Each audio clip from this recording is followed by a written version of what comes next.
নমস্কার মাননীয় সভাপতি এবং উপস্থিত আমার প্রিয় বন্ধুগণ, এখানে যারা উপস্থিত আছেন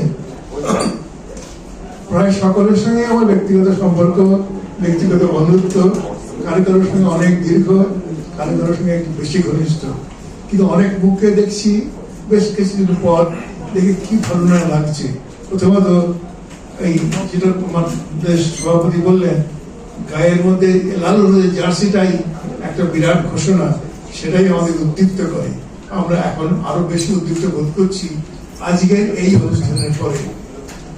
আপনারা সবাই শুনেছেন যে আজকের দিনটা আমাদের কাছে ক্লাবের ইতিহাসের পক্ষে খুবই গৌরবজনক এবং ভারতীয় ফুটবলের, ক্লাব ফুটবলের ইতিহাসে একটা বিশেষ দিন। এ সময় একটা ব্যক্তিগত যোগ করার এই আছে, এই যে বিশেষ দিন এটা মনে রাখার জন্য আমি জাকার্তা থেকে 2003 সালে কেনা এই শার্টটা আজকে আবার পরে এসেছি। আমি এই শার্টটা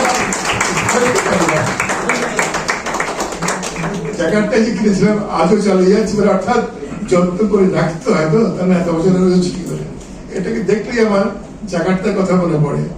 আর জাকার্তার কথা মনে পড়ে আরেকজনের কথা আমার মনে করতে আমি বাধ্য, সেটা হচ্ছে আমাদের কীর্তিমান খেলোয়াড় যে প্রায়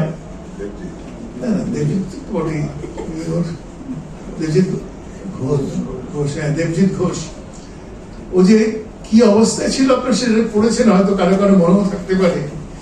আমি সৌভাগ্য বলবো না দুর্ভাগ্য বলবো, কি বলবো, যে আমি সেদিন মাঠে ছিলাম, একদম পাশে দাঁড়িয়ে দেখেছি কি হচ্ছে, এবং মাঠ থেকে হসপিটাল থেকে ও। আর সবচেয়ে বড় কথা, সেদিন ঘটনাক্রমে আমাদের বর্তমান ডক্টর শান্তিরঞ্জন দাশগুপ্ত মাঠে ছিলেন, এবং উনি ছিলেন বলেই হয়তো যা যা করণীয় দরকার ডাক্তারি মতে সব উনি করেছিলেন। তাই দেবজিতা যে এখনো সহাস্যকে এখানে হাজির, এবং এখনো দেবজিৎ হিসেবে দেখা হলেই বলি কি ভালো আছিস তো, এই তো কখনো ভোলা যাবে না।